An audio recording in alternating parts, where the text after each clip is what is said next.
عسلامة ومرحبا بكم، شنو أحوالكم؟ إن شاء الله تكونوا الناس الكل بخير يا ربي. في فيديو اليوم إن شاء الله مش نعملوا غيوس بيستاش، حويجة بنينة مزيانة مذخمة نودوا بها رواحنا ولا ضيافنا، تعمل الكيف الحسيلو. نودكم وما نشهيكم ان شاء الله تجربوها بطريقتي، ومتأكدة بإذن الله باش تعجبكم وباش تشيخوا عليها وباش تولي هذه هي الطريقة المعتمدة عندكم. شوفوا الديكوب بسم الله ما شاء الله محلاها. طبقات الداكواز والكريم موسلين ما شاء الله بالحق. زين وعين وبنة وكل شيء والله ما شاء الله. بنينة تهبل نودكم وما نشهيكم. مش نبداو بسم الله بالطريقة. اول حاجة باش نحضروا البسكوي داكواز متاعنا. انا عملت 3 طبقات من الداكواز. تو تشوفوا الطريقة ياسر سهلة وبسيطة، جست شوية ملاحظات نتبعوهم باش تجينا النتيجة كيما نحبوا احنا. انا اخترت القطر متاع السيركل 20 سنتي. معناه المكونات هذوما اللي باش تشوفوهم هما يعملوا لكم 3 داكواز القطر متاعهم 20 سنتي. بيان سور كان باش تعملوا هكا مدورة الحسيل. ومش نبداو اول حاجة مش نستحق 10 ابيض اعظم بالجرام يجي 250 جرام. 100 جرام لوز أحمر بالقشرة، 100 جرام فستق، و150 جرام لوز مرحي بودر، 150 جرام سكر حبيبات، و100 جرام سكر مرحي وإلا سكر جلاس.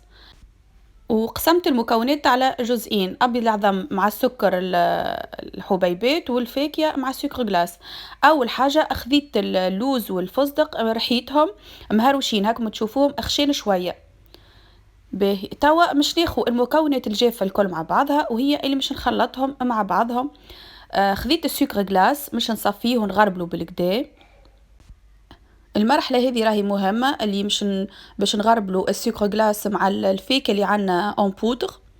نكمل نغربل اللوز المرحي مرحي بالكدا، نصفيه بالكدا وباش نكمل باقي المكونات. نزيد عليه الفستق المرحي مهروش واللوز. وتوا باش نخلط المكونات هذوما الكل بالكدا لين يتجانسوا ويبداو الكلهم لونهم موحد ومعناها مغربلين صافين مع بعضهم. شوفوا بالشكل هذا. توا مش نحطهم هذوكم على جنب ومش نبدا نطلع في ابيض العظام متاعي. حطيت المره الاولى ابيض العظام وحده من غير حتى شيء باش نركضه وين يوصل يعمل كشكوشه بيضه والا رغوه بيضه. وقتها مش نبدا نحط في السكر متاعي مش نحطه على 2 مراحل. حطيت الجزء الاول. شوف تركزوا في معناها كيفاش وصل الابيض متاع العظم. وباش نكمل نركضه بالكدا ومن بعد نزيد الجزء الثاني متاع السكر. في المرحله هذه نكمل باقي السكر. نكمل توا نخليهم يتركضوا بالكدا لين يوصلوا للقوام اللي نحب عليه. معناها لازم مش تطلع لي كي نهز الفوي شوفوا مش يولي عندي شكل منقار العصفور. دونك راهو سي بون. عندي معناها ابيض العظم طلع لي اموس فاغم كيما انا نحب. حتى كي نقلبوا الكيوف ما تيحش معناها هذاك هو اللي نحبوا عليه. ملاحظة بربي نأكد عليها الكيوف متاع الغوبو والفوي لازمهم يكونوا نظاف على الاخر ما فيهمش حتى نكتة ماء. نمسحوهم بالكدا. توا جيت باش نحضر البلاتول باش نطيب فيه الدكواز متاعي. انا قلت لكم اخترت سيركل القطر متاعها 20 سنتي. خذيت البابي كويسون حطيتها ترسيت عليها 2 دور ومش نقلب البابي كويسون ومن بعد نحط عليها الدكواز متاعي طيب. هاوني واضحة الفكرة.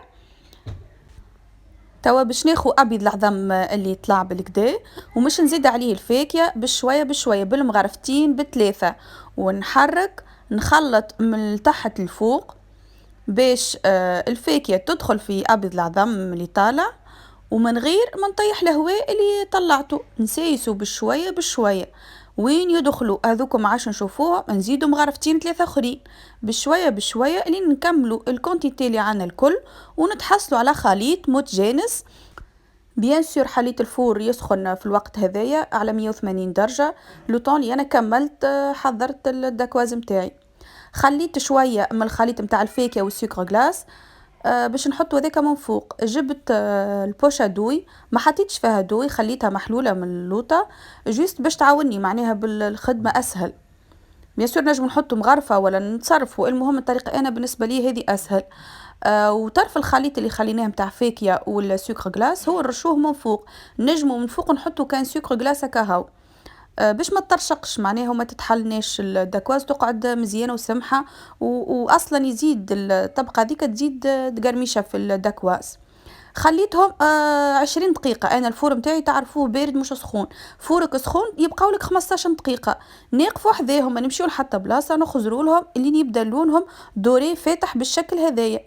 هذايا معناها طياب صحيح وأموره واضحة. حبيت نوريكم كيفاش نحيوهم معناها بيان سور بعد ما بردوا بالكدا بالكدا راهم ديليكا على الاخر، نسيسوهم بشويه بشويه، نقلبوا البابي كويسون اللي طابت فيه بشويه على يدينا ونحيو بالسياسه.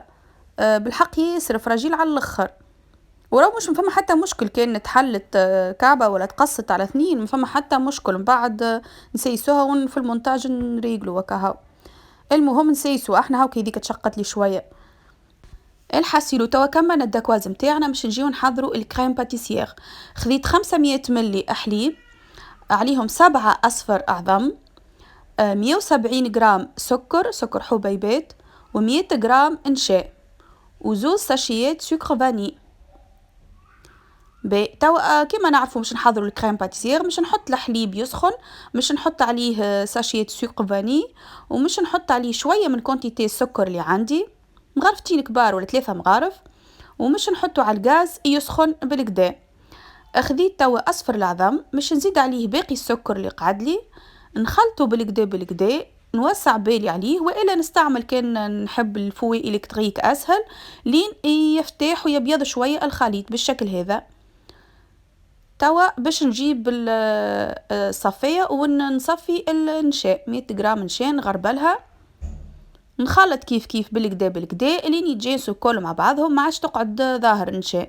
شوف توا في المرحله هذه باش نجيب الحليب اللي سخن بالكدا، مش يغلي مازال ما غليش معناها سخن، وصل معناها لدرجه انه مش يغلي، نجيبه ونبدا نحط بشويه بشويه كل مره كونتيتي صغيره متاع حليب، ونحرك بالكدا ونزيد لين نكمل الحليب الكل نحطه على الخليط متاع اصفر العظم والسكر والنشا. ومن بعد بيان سور مش نكملهم الكل، من بعد باش نرجعهم معناها الكاسرونه وباش يطيبوا على رواحهم. كيما نعرفوا الكريم باتيسير، الكريم هذه راهي بالحق روسيت صحيحه 100%، هي وروسيت نتاع الدكواز معناها اعتمدوهم باذن الله وعينيكم مغمضه، معناها غوسيت دو باز. نحطوها على الغاز كيما نعرفوا مش نطيبوا اي كريمه وين تبقبق وتخثير سي بون راهي طابت. شوفوا ما شاء الله. نحطها توا في صحن ولا في بلا، حاجه المهم واسعه باش فيسا معناها تبرد. وغطيتها بالبلاستيك الغذائي ومش نخليها لبرا، معناها مش في الفريجيدير، باش نخليها لبرا لين تبرد بالكدا. باهي توا باش نكمل الكريم موسلين متاعي. عندي اللي هي كريم باتيسير وزبده، وشنو باش نزيد لها انا برالان ولا براليني ولا شنو باش نزيد لها. باهي انا خذيت 250 غرام زبده، راكم تشوفوا طريه طريه بالكدا. باش نحطها على جنب، ركبتها بالكدا باش تتحل باش تعاوني كيماش ندخلها مع الكريم باتيسير تدخل بسهوله. توا في الكوب بتاعي خذيت الكريم باتيسير ومش نضربها بالفوي، نحلها بالكدا، ومن بعد نبدا بالشويه بشويه ندخل الزبده بشويه بشويه، كل مره نحط كونتيتي متاع زبده ونخلط بالكدا ونكمل الزبده متاعي الكل 250 غرام زبده. هذاك علاش قلت لكم لازم تكون في حراره الغرفه باش معناها يسهل عليا انها تمتزج مع الكريم باتيسير بسهوله وتجيني النتيجه اللي نحب عليها انا. الكريم هذه على قد ما هي سهله على قد ما هي بنينه وخفيفه على الاخر، وطعم الزبده ما هوش طاغي هكا، فيها بنينه وكهو. البغالا والبغاليني الفستق حضرتهم خصيصا للوصفه هذه، ان شاء الله نحضرهم لكم نهبطهم لكم الفيديو الجاي باذن الله. شوفوا هذا البغاليني متاع الفستق، بسم الله ما شاء الله، حويجه روعه، حويجه ممو متاع الروح للروح. تو البغاليني هذاك متاع الفستق 150 غرام، مش نحطها على الكريم، هي اللي مش نكهه بها الكريم موسلين متاعي. بالحق تزيدها بن على بن، بسم الله ما شاء الله، نودكم وما نشهيكم. شوفوا اللون بدا يتبدل والطعم ما شاء الله، وريحة الفستق هكا طلعت.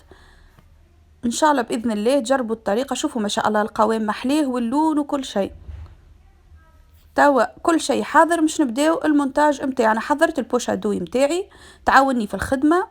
توا حطيت السيركل اللي مش نعمل فيه المونتاج، حطيت طبقة داكواز، وبعد طبقة من الكريم موسلين، نستوي توا بالمغرفة. نكمل نحط الطبقة الثانية متاع الداكواز.